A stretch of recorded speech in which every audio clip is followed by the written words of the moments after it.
And, there was a little throwaway line that Conte used. He said quite a lot yesterday, but there was one little throwaway line which, to me, kind of struck a chord. So he said, I think that Brighton was very good to close the space, and we were not so good to close the space. In the difficulty, we have to try and find the solution with a single player. We can do it much better. So what he's essentially saying there, I believe, is that in the moments when a team is being very compact and is stopping you playing around them, then it's about individuals stepping up. It's about showing that little bit of magic. It's about doing something that bit different and unpredictable that creates things. And that is when the responsibility falls on the club's big players. And, when we're talking about the big players, I'd say you've got, with any side, you've got maybe the stars and you've got the workers, haven't you, in every team? And that they complement each other nicely. You can't have 11 stars and you can't have 11 workers. There has to be a balance. I'd probably say the stars of the Tottenham team, you'd probably say Harry Kane, Son, Christian Romero, Bentancur, and obviously Kulusevski is a rising star. It was probably the stars. Could I look at them and say did as much yesterday, those players, as they've done in previous matches? I don't think it's so at all. Many of them have provided assists and goals galore in recent weeks. Other ones have produced, incredible tackles, but also helped kind of start the foundations of the attacks as well. And I'm going to give you some stats now as well, which, especially you can maybe get away with one or two of your big names being off the boil a little bit.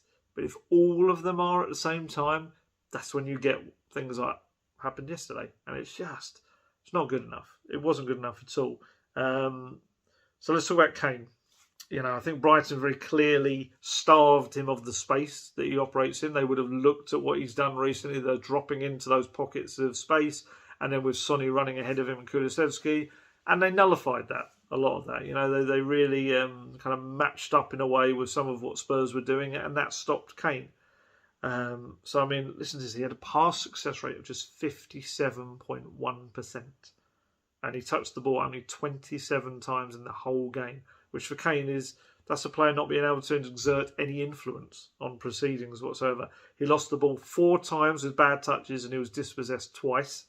The only 2 moments really of quality that he had was ironically a long throw to Sonny, which set up the chance for him, and then also the flick on to Bergwijn in the last minute, which Bergwijn then fluffed. It was just really disappointing. We had this with Kane where there was a little run of games where when Spurs were back being unstable in their results, was that Kane was fantastic, Spurs would win. Kane was off the boil, Spurs would lose. That going on and on like that. Whereas this felt again like one of those real not the races performances. And this is why it's nothing to do with Augusta and going there. He's done this before. In a season where he's done so many brilliant things, he's had these games where he looks just kind of almost like he's run out of ideas. And I mean, on another day, yes, he could have had 2 assists, but still the overall standard of his play was nowhere near the levels that he knows that he can reach. Probably the biggest disappointment for me was Kulusevski. And of course, you're going to have this with young players. He's only 21, so to expect him to be the incredible assist-making, goal-scoring, midfielder, right winger, whatever you want to call him, he's been in recent weeks. He's not going to do that every week. That's the thing with young players. You are going to have that. But he was so unimpactful. He was so uninvolved. It was a strange one. And look, I'm not singling it out because I don't really think anyone, like I say, played particularly well. But it was just disappointing because of how good he's been. And I think other people are starting to notice. And maybe that's an issue as well he's now going to deal with, is that other teams are starting to notice how good he is and what he can do. But, you look at it, he touched the ball less than any other player in a Spurs shirt. He had it just 18 times. That's all 18 times. That's not getting involved in the game.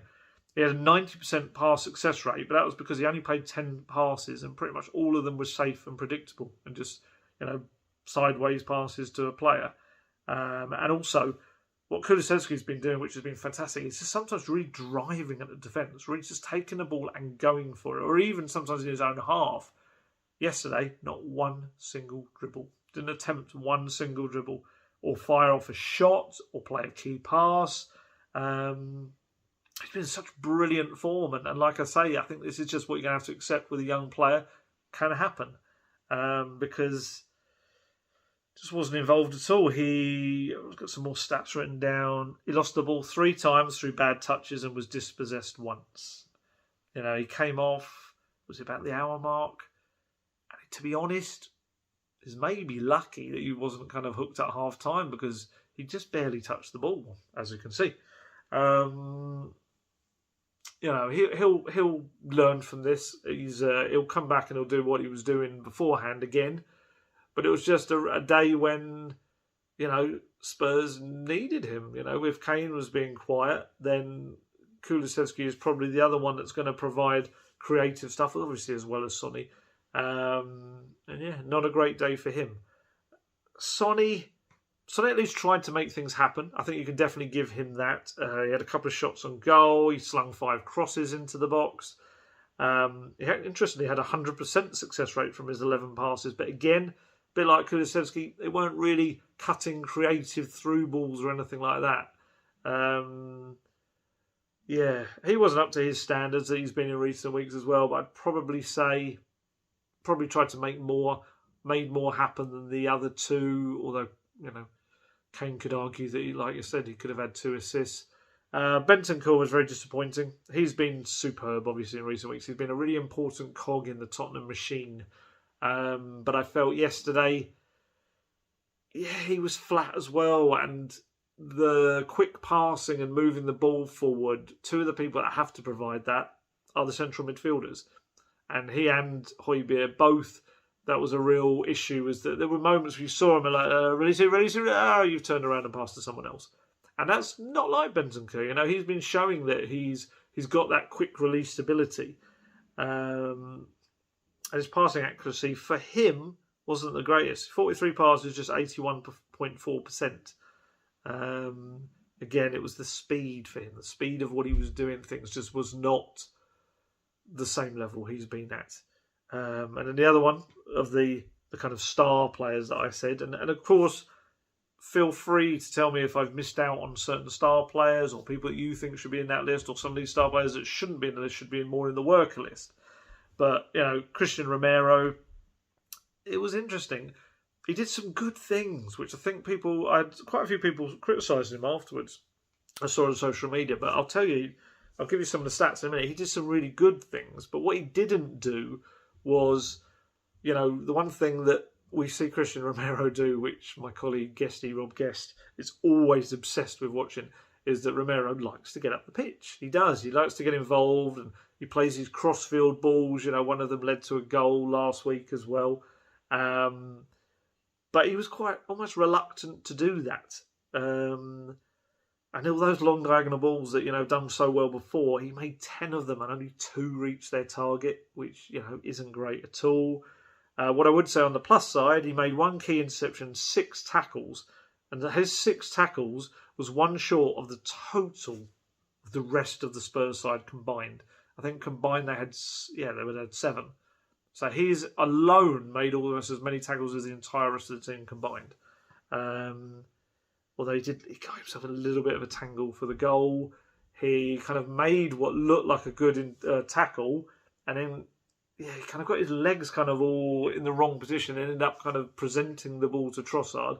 And then Trossard went on and made Eric Dyer look like a cruise ship, kind of slowly turning with one little feint of his body and dragging the ball inside.